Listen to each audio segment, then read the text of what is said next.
واحلل عقدة من لساني يفقهوا قولي ربي زدني علما وفهما يا فتى بسم الله الرحمن الرحيم الحمد لله نحمده ونستعينه ونستغفره ونؤمن به ونتوكل عليه ونعوذ بالله من شرور أنفسنا ومن سيئات أعمالنا من يهده الله فلا مضل له ومن يضلله فلا هادي له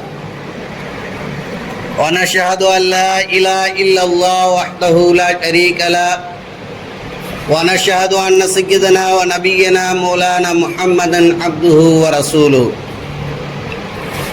أما بعد فقد قال الله تعالى في القرآن العظيم والفرقان المجيد أعوذ بالله من الشيطان الرجيم بفضل بسم الله الرحمن الرحيم سبحان الذي أسرى بعبده ليلا من المسجد الحرام إلى المسجد الأقصى الذي باركنا حوله لنريه من آياتنا إنه هو السميع البصير صدق الله العظيم وقال نبينا صلى الله عليه وسلم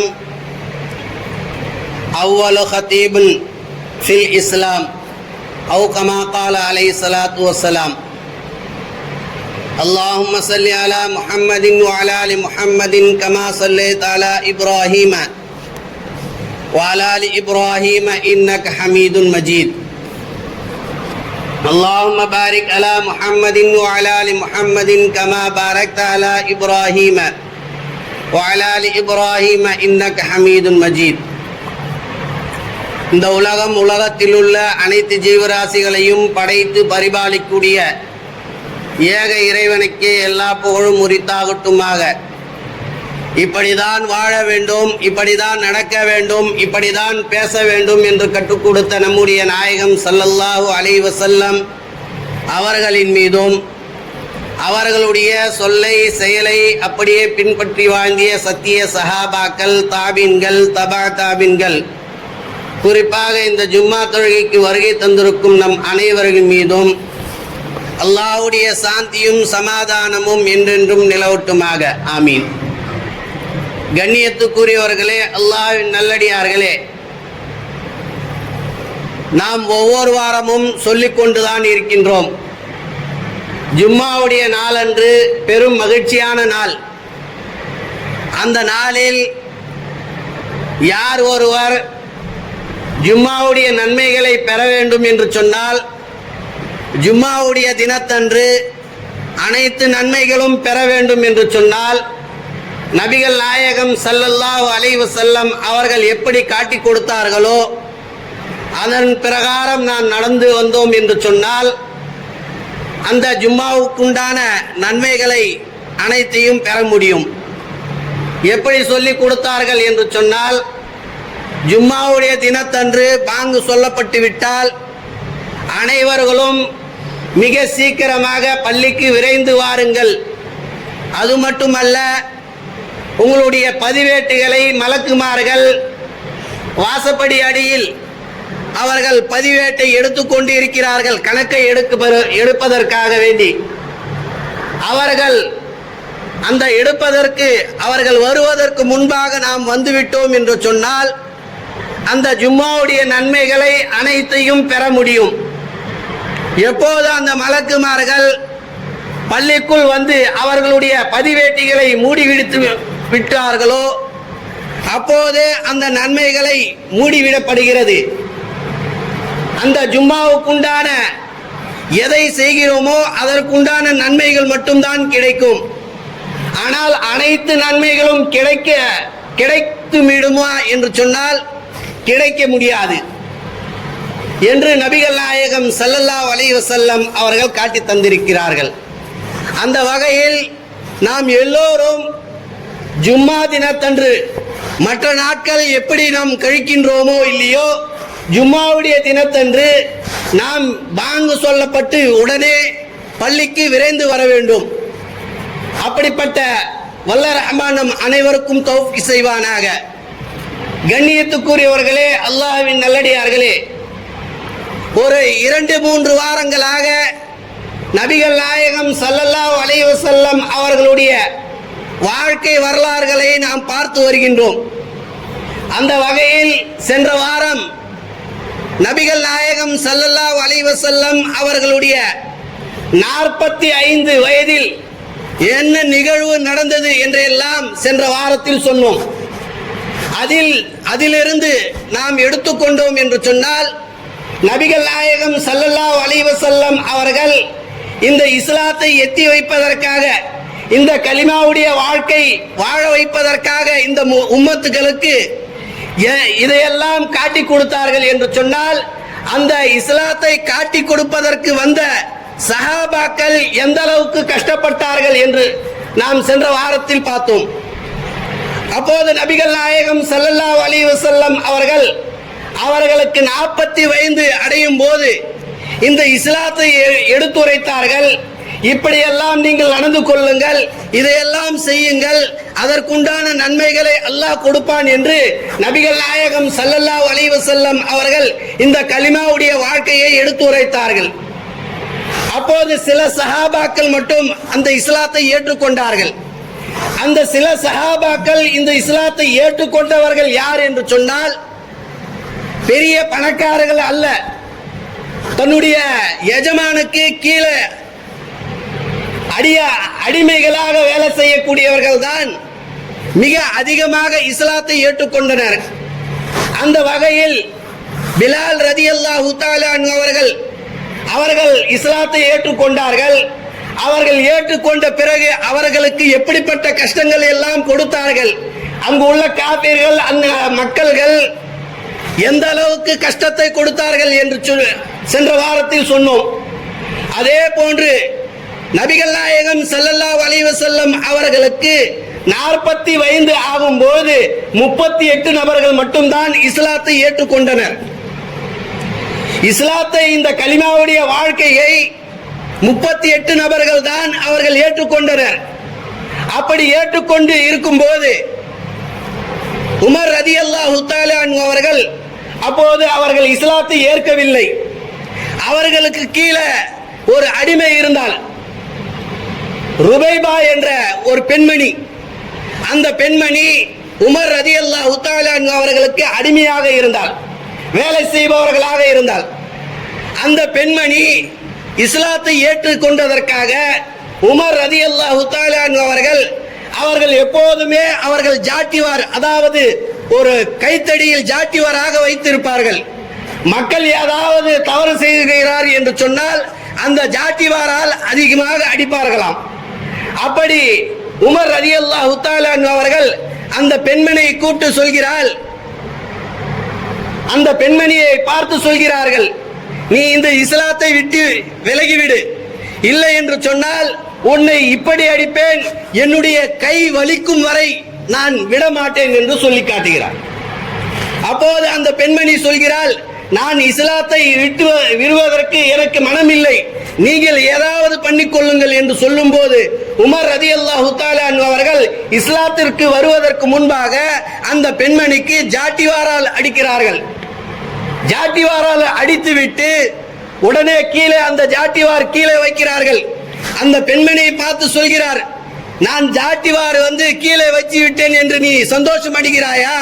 இல்லை இல்லை, என்னுடைய கை வலிச்சதற்காக, என்னுடைய கை வலிச்சது அதனால நான் வச்சேன், திரும்பவும் என் கை வலி நல்லா ஆவன பிறகு திரும்பவும் நான் அடிப்பேன், இந்த இஸ்லாத்தை விட்டு விலகிவிடு என்று சொன்னார்கள். அப்போதும் அந்த பெண்மணி அவர்கள் இஸ்லாத்தை விடவில்லை. இந்த அளவுக்கு கஷ்டத்தை கொடுத்தார்கள். இந்த மக்கள் இஸ்லாத்தை ஏற்று கொண்டதற்காக இந்த அளவிற்கு இந்த அங்கு உள்ள மக்கள், அந்த அடிமைகளாக இருக்கக்கூடிய அந்த மக்கள் இவ்வளவு கஷ்டப்பட்டார்கள் இந்த இஸ்லாத்திற்காக. அதே போன்று நபிகள் நாயகம் ஸல்லல்லாஹு அலைஹி வஸல்லம் அவர்கள் மக்காவில் நடக்கக்கூடிய,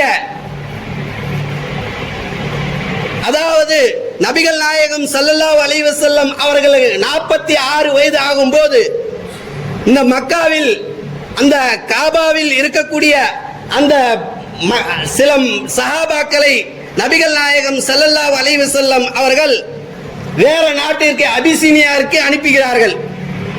இங்க மக்கள் எல்லோரும் கொடுமைப்படுத்துகிறார்கள் அல்லவா, அதனால நீங்கள் என்ன செய்யுங்க, இந்த அபிசினியா நாட்டிற்கு சென்று விடுங்கள். அங்க ஒரு மன்னர் இருக்கிறார், நஜாஷி மன்னர். அவர் நல்லவராக இருக்கிறார். ஆகையினால நீங்க என்ன செய்யுங்க, இந்த அபிசினியா நாட்டிற்கு சென்று விடுங்கள் என்று சில சஹாபாக்களை அனுப்புகிறார்கள். அப்படி அனுப்பியதற்கு பிறகு நபிகள் நாயகம் ஸல்லல்லாஹு அலைஹி வஸல்லம் அவர்கள் அந்த நேரத்தில் அந்த நபிகள் நாயகம் ஸல்லல்லாஹு அலைஹி வஸல்லம் அவர்களுக்கு பிறகு 38 நபர்கள் இஸ்லாத்தை ஏற்றுக்கொண்டார்கள் அல்லவா. 46 வயது ஆகும்போது அந்த நேரத்தில் ஒரு சஹாபி இஸ்லாத்தை ஏற்றுக்கொள்கிறார். ஹம்சா ரலியல்லாஹு தஆலா அன்ஹு அவர்கள் 39வது நபராக இஸ்லாத்தை ஏற்றுக்கொள்கிறார்கள். அதற்கு பிறகு 40வதாக உமர் ரலியல்லாஹு தஆலா அன்ஹு அவர்கள் இஸ்லாத்தை ஏற்றுக்கொண்டார்கள். இவர்கள் எப்படிப்பட்ட நபர்கள் என்று சொன்னால், அந்த மக்காவில் இருக்கக்கூடிய நபர்கள் எல்லோரும் ஹம்சா ரலியல்லாஹு தஆலா அன்ஹு அவர்களை பார்த்தாலும் சரி, உமர் ரலியல்லாஹு தஆலா அன்ஹு அவர்களை பார்த்தாலும் சரி, எல்லா நபர்களும் பயப்படக்கூடிய நபர்களாக இருந்தார்கள். அப்படி இருக்கும்போது இவர்கள் 2 பேருமே இஸ்லாத்தை ஏற்றுக்கொண்ட பிறகு அங்கு உள்ள மக்கள்கள் எல்லோரும் பயப்படுகிறார்கள். உமர் ரலியல்லாஹு தஆலா அன்ஹு அவர்கள் இஸ்லாத்தை ஏற்றுக்கொண்டார்கள், ஹம்சா ரலியல்லாஹு தஆலா அன்ஹு அவர்கள் இஸ்லாத்தை ஏற்றுக்கொண்டார்கள். இதற்கு பிறகு நாம் என்ன செய்ய முடியும் என்று அவர்கள் கணிக்கிறார்கள். அப்போதும் இடவில்லை அந்த காபிர் மக்கள். அப்போது நபிகள் நாயகம் ஸல்லல்லாஹு அலைஹி வஸல்லம் அவர்கள் இந்த அபிசினியாவிற்கு சில சஹாபாக்களை அனுப்புகிறார்கள். அப்படி அனுப்பும்போது அந்த நேரத்தில் நபிகள் நாயகம் ஸல்லல்லாஹு அலைஹி வஸல்லம் அவர்களுடைய 2வது மகளாகிய ருக்யா ரலியல்லாஹு தஆலா அன்ஹு அவர்களுக்கும் உஸ்மான் ரலியல்லாஹு தஆலா அன்ஹு அவர்களுக்கும் இந்த 2 பேருக்கும் நிக்கா நடந்திருக்கிறது. அந்த நேரத்தில் இங்கே இருந்தா இவர்கள் மக்காவுடைய காபிர்கள் தொல்லை தருகிறார்கள், நீங்கள் அங்கு சென்று கொஞ்சம் நல்லபடியாக இருந்து வாருங்கள் என்று அனுப்புகிறார்கள். அப்படி அனுப்பும்போது சில நாட்களுக்கு பிறகு அங்கு உள்ள மக்கள் சில நபர்கள் வருவார்களாம். அந்த நேரத்தில் நபிகள் நாயகம் ஸல்லல்லாஹு அலைஹி வஸல்லம் அவர்கள் சில நபர்களை பார்த்து கேட்பார்களாம். அபிசினியாவில் இருந்து வருவார்கள் அல்லவா, அந்த நபர்களை பார்த்து கேட்பார்களாம், இப்படிப்பட்ட ஒரு பெண்மணியும் இப்படிப்பட்ட ஒரு நபரும் அங்கே அபிசினியாவில் இருக்கிறார்கள், எப்படி இருக்கிறார்கள் என்று நீங்கள் சொல்லுங்கள் என்று அந்த அபிசினியாவுடைய மக்களிடத்தில் கேட்பார்களாம். அந்த நேரத்தில் அந்த மக்கள் நல்ல விதமாக தான் இருக்கிறார்கள் என்று சொன்னால் நபிகள் நாயகம் ஸல்லல்லாஹு அலைஹி வஸல்லம் அவர்களுடைய முகத்தில் ஒரு புன்னகை படுமாம். அதே நேரத்தில் நான் பார்க்கவில்லை என்று சொன்னார்கள் என்று சொன்னால் அவர்களுடைய முகத்தை அப்படியே வாடிவிடுமாம். இப்படியாக சில நாட்கள் நடந்து கொண்டிருக்கின்றது. அதற்கு பிறகு நபிகள் நாயகம் ஸல்லல்லாஹு அலைஹி வஸல்லம் அவர்கள் அந்த 40 சஹாபாக்களை நபிகள் நாயகம் ஸல்லல்லாஹு அலைஹி வஸல்லம் அவர்கள் சொன்னார்கள், நீங்கள் காபாவில் இருக்கக்கூடிய மக்களுக்கு எந்த தொந்தரவும் தரக்கூடாது. அவர்கள் அடித்தார்கள் என்று சொன்னால் நீங்கள் வாங்கிக் கொள்ளவும், ஆனால் நீங்கள் திருப்பி அடிக்க கூடாது, நீங்கள் பொறுமையாக தான் இருக்க வேண்டும் என்று நபிகள் நாயகம் ஸல்லல்லாஹு அலைஹி வஸல்லம் அவர்கள் இந்த மக்களுக்கு, இந்த சஹாபாக்களுக்கு பொறுமையை போதித்தார்கள். அப்படி போதித்துக் கொண்டிருக்கும் போது ஒரு சஹாபி எழுந்து கேட்கிறார், யா ரசூலுல்லாஹி ஸல்லல்லாஹு அலைஹி வஸல்லம், நாங்கள் இந்த அளவுக்கு கஷ்டப்படுகிறோம், இந்த அளவுக்கு இவர்கள் வேதனை தருகிறார்கள், நாங்கள் இப்படி வேதனைப்படுகிறோம், இப்படி இருக்கும்போது நாங்கள் எதுவரைக்கும் நாம் அவர்களை திருப்பி அடிக்க கூடாது, பொறுமையாக தான் இருக்க வேண்டும் என்று நபிகள் நாயகம் ஸல்லல்லாஹு அலைஹி வஸல்லம் அவரிடத்தில் ஒரு சஹாபி கேட்கிறார், கப்பாப் ரலியல்லாஹு தஆலா அன்ஹு அவர்கள். அப்படி கேட்கும்போது நபிகள் நாயகம் ஸல்லல்லாஹு அலைஹி வஸல்லம் அவர்கள் சொல்லி காட்டுகிறார்கள், நீங்கள் எந்த அளவுக்கு பொறுமையாக இருக்க வேண்டும் என்று சொன்னால், ஒரு மனிதனை இழுத்து ஒரு பள்ளத்தை தோண்டி அந்த பள்ளத்தில் அந்த மனிதனை அடக்கம் செய்து எதுவரை என்றில் உங்களுடைய கழுத்து வரைக்கும் அவர்கள் மண்ணு தள்ளி விடுவார்கள், அது வரைக்கும் நீங்கள் பொறுமையாக தான் இருக்க வேண்டும். அது மட்டுமல்ல, அப்படி அவர்கள் அந்த நபருக்கு கழுத்து வரைக்கும் மண்ணு தள்ளி ரம்மத்தால், அதாவது அறமால் உங்களுடைய கழுத்தை அறுப்பார்களாம், அது வரைக்கும் நீங்கள் பொறுமையாக தான் இருக்க வேண்டும். அது மட்டுமல்ல, இரும்பு சீப்பால் உங்களுடைய தலைகளை சீவுவார்கள், அது வரைக்கும் நீங்கள் பொறுமையாக தான் இருக்க வேண்டும் என்று நபிகள் நாயகம் ஸல்லல்லாஹு அலைஹி வஸல்லம் அவர்கள் இந்த சஹாபாக்களுக்கு பொறுமையை போதித்தார்கள். இந்த அளவிற்கு நபிகள் நாயகம் ஸல்லல்லாஹு அலைஹி வஸல்லம் அவர்கள் இஸ்லாத்தை, கலிமாவை எத்தி வைத்தார்கள். இப்படி ஏற்றுக்கொண்ட அந்த சஹாபாக்களுக்கு இப்படியாக பெரும் கஷ்டத்தை கொடுத்து வந்தார்கள் அங்குள்ள காபிர் மக்கள்.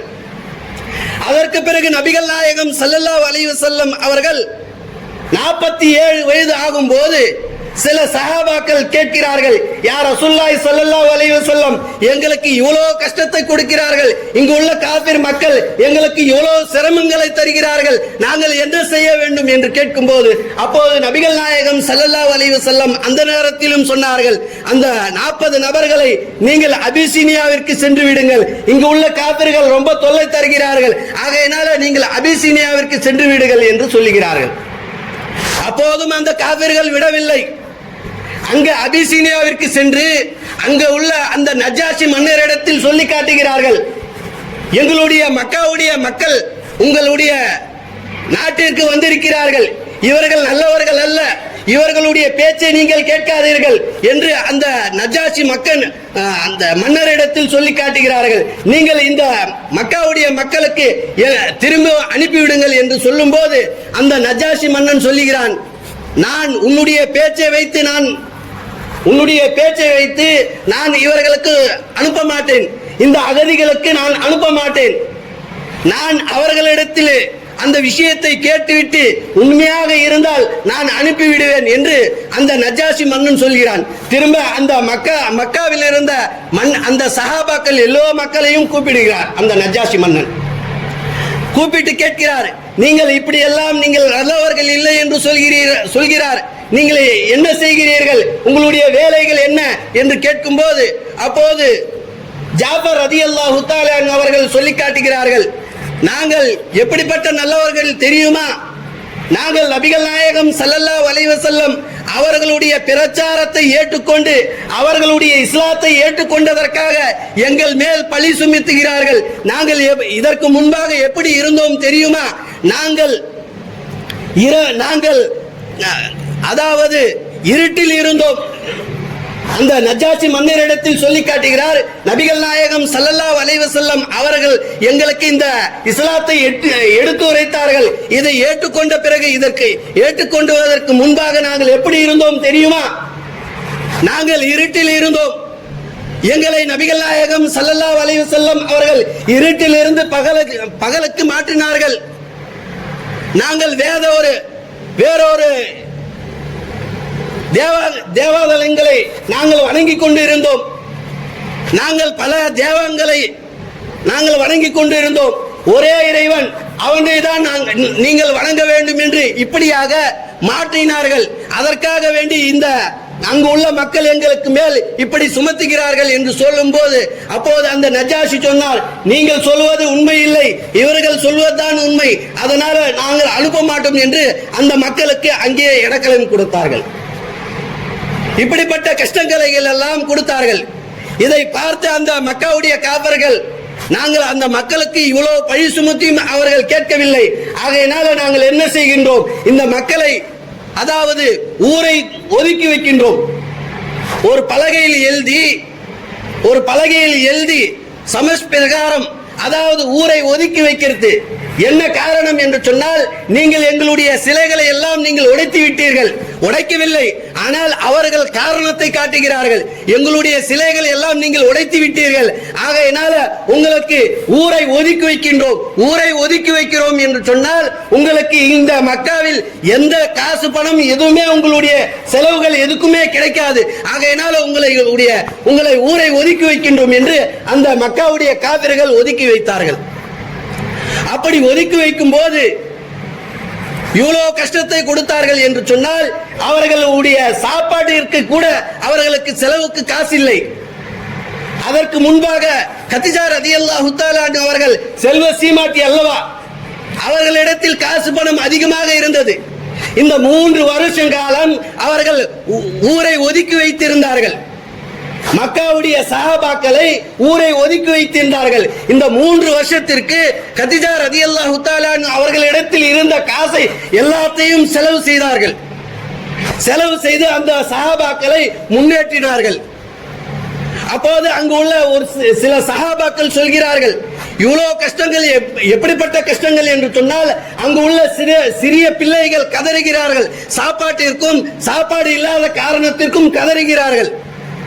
அப்படி கதறும் போது ஒரு சஹாபி சொல்கிறார், நாங்கள் எந்த அளவுக்கு சாப்பாட்டிற்கு கஷ்டப்பட்டோம் என்று சொன்னால், எங்களுக்கு எந்த அளவுக்கு கஷ்டத்தை கொடுத்தார்கள் என்று சொன்னால், எங்களிடத்தில் இருக்கக்கூடிய எல்லா அமானிதங்களும் எல்லா காசு பணம் எல்லாத்தையும் முடித்து விட்டார்கள்.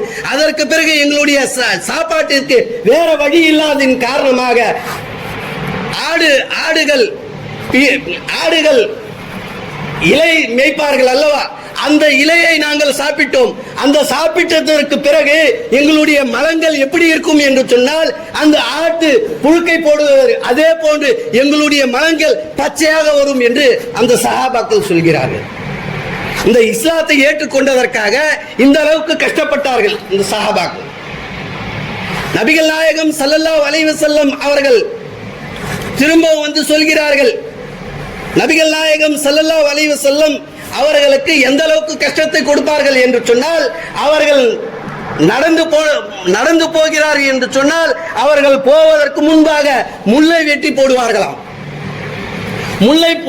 போடுவார்களாம். அது மட்டுமல்ல, நபிகள் நாயகம் ஸல்லல்லாஹு அலைஹி வஸல்லம் அவர்கள் தொழுகைக்கு காபாவிற்கு வந்தார்கள் என்று சொன்னால், ஒட்டகத்தினுடைய குடலை அறுத்து அவர்கள் மேலே போடுவார்களாம்.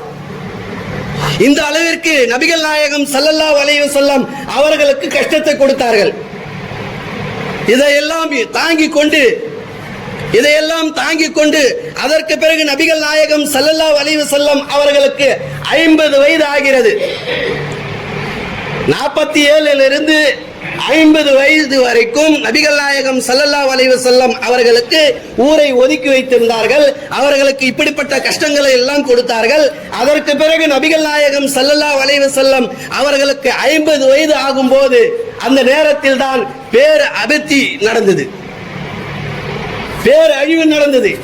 என்ன என்று சொன்னால், அந்த நேரத்தில் அவர்களுக்கு இறுதுணையாக இருந்த நபிகள் நாயகம் ஸல்லல்லாஹு அலைஹி வஸல்லம் அவர்களுக்கு உறுதுணையாக இருந்த அபூ தாலிப் அவர்கள் இறந்து விடுகிறார்கள். அதற்கு பிறகு இறந்த பிறகு 3 நாளைக்கு பிறகு கதீஜா ரலியல்லாஹு தஆலா அவர்களும் இறக்கிறார்கள். அவர்களுக்கு பேராபத்து ஆகிவிட்டது. அவர்களுக்கு எந்த அளவுக்கு கஷ்டங்கள் என்று சொன்னால், மக்காவுடைய காபிர்கள் அவர்கள் இருக்கும் வரைக்கும் எந்த நபர்களும் நபிகள் நாயகம் ஸல்லல்லாஹு அலைஹி வஸல்லம் அவர்களை ஏறெடுத்து கூட பார்க்க மாட்டார்கள். அவர்கள் இல்லாத நேரத்தில் இப்படிப்பட்ட கஷ்டங்களை கொடுப்பார்கள். ஆனால் அவர்களுக்கு முன்பாக கதீஜா ரலியல்லாஹு தஆலா அவர்கள் இருக்கும் போது சரி, அபூ தாலிப் ரலியல்லாஹு தஆலா அவர்கள் இருக்கும் போதும் சரி, அவர்களுக்கு எந்த காபிர்களும் எந்த தொல்லைகளும் கொடுக்க மாட்டார்கள்.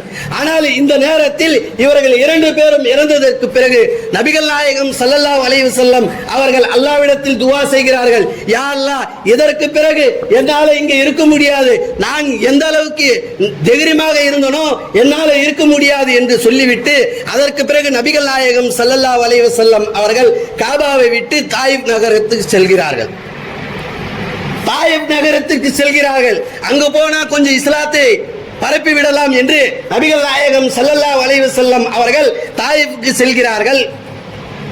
அப்படி தாயிஃபுக்கு செல்லும் போது அங்குள்ள மக்கள்களும் ஏற்றுக்கொள்ளவில்லை இந்த இஸ்லாத்தை கலிமாவுடைய செயலை அவர்கள் ஏற்றுக்கொள்ளவில்லை. அங்கேயும் பார்த்தால் ரொம்பவும் கஷ்டம் கொடுக்கிறார்கள். எந்த அளவுக்கு கஷ்டத்தை கொடுக்கிறார்கள் என்று சொன்னால், நபிகள் நாயகம் ஸல்லல்லாஹு அலைஹி வஸல்லம் அவர்களை சிறு பிள்ளைகளை வைத்து அவர்களுடைய கையில் கற்களை கொடுத்து இந்த நபரை அடியுங்கள் என்று நபிகள் நாயகம் ஸல்லல்லாஹு அலைஹி வஸல்லம் அவர்களை பார்த்து அந்த காபிர்கள் சொல்கிறார்கள். அந்த சிறு பிள்ளைகளை வைத்து அந்த கற்களை வைத்து அடிக்கிறார்கள். எந்த அளவுக்கு அடிக்கிறார்கள் என்று சொன்னால், நபிகள் நாயகம் ஸல்லல்லாஹு அலைஹி வஸல்லம் அவர்களுடைய மேலில் இருந்து ரத்தம் வடிகிறது.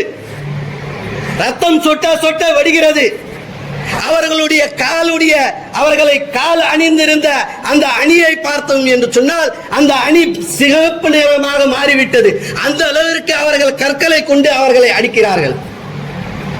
இதையெல்லாம் பார்த்துவிட்டு நபிகள் நாயகம் ஸல்லல்லாஹு அலைஹி வஸல்லம் அங்கிருந்து திரும்பவும் மக்காவிற்கு வருகிறார்கள். மக்காவிற்கு வந்தால் அவர்கள் அடைக்கலம் கொடுக்க மாட்டேங்கிறார்கள். ஏன் என்று சொன்னால் நபிகள் நாயகம் ஸல்லல்லாஹு அலைஹி வஸல்லம் அவர்கள் இதற்கு முன்பாக மக்காவில் தான் பிறந்தார்கள், மக்காவில் தான் வாழ்ந்தார்கள், மக்காவில் தான் இருந்தார்கள். ஆனால் திரும்பவும் அவர்களுக்கு அடைக்கலம் கொடுக்க அவர்கள் நாடவில்லை. அந்த நேரத்தில்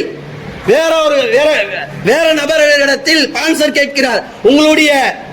உங்களுக்கு நீங்கள் எனக்கு பான்சர் கொடுங்கள், நீங்கள் சொல்லிக் கொடுங்கள், நாங்கள் கொஞ்ச நாள் இங்கே இருந்து விடுகிறேன் என்று அந்த நபரிடத்தில், அங்க மக்காவுடைய நபரிடத்தில் கேட்கிறார்.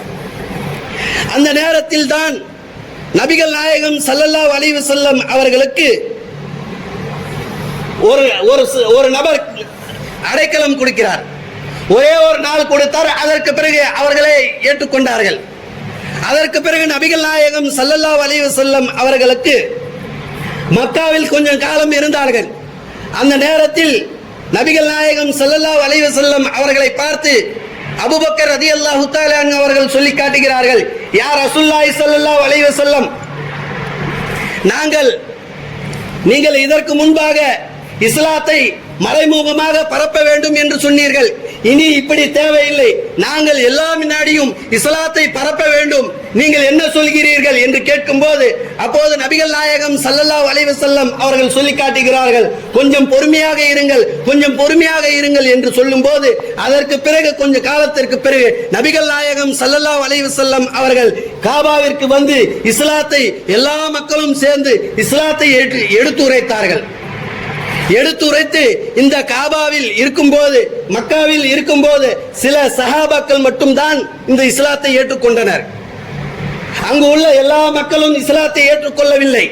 சில சஹாபாக்கள் மட்டும்தான் இந்த காபாவில் இருக்கும்போது இவர்கள் இஸ்லாத்தை ஏற்றுக்கொண்டனர்.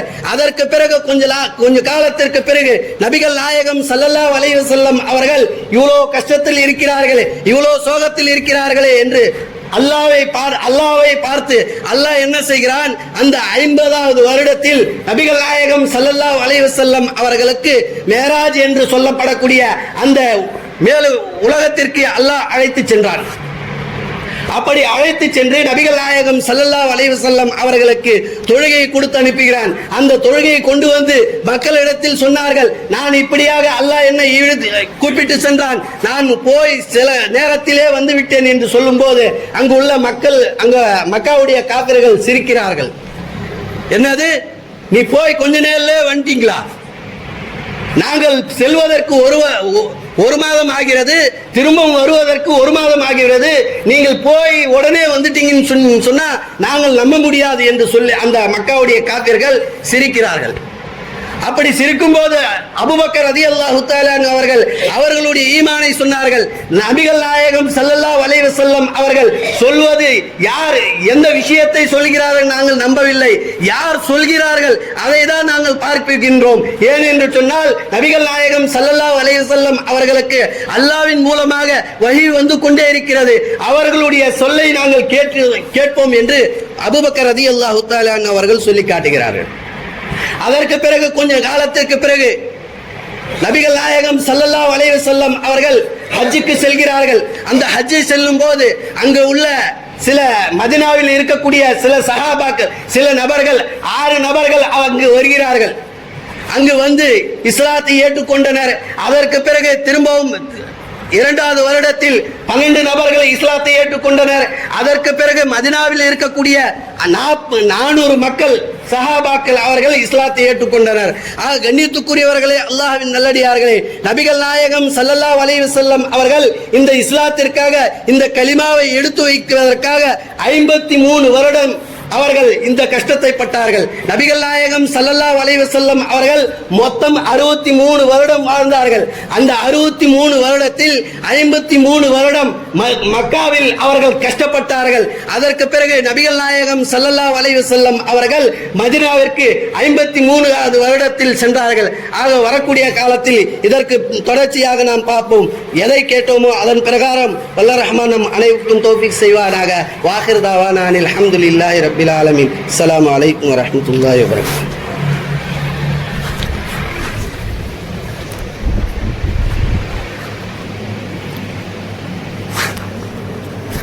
الله أكبر الله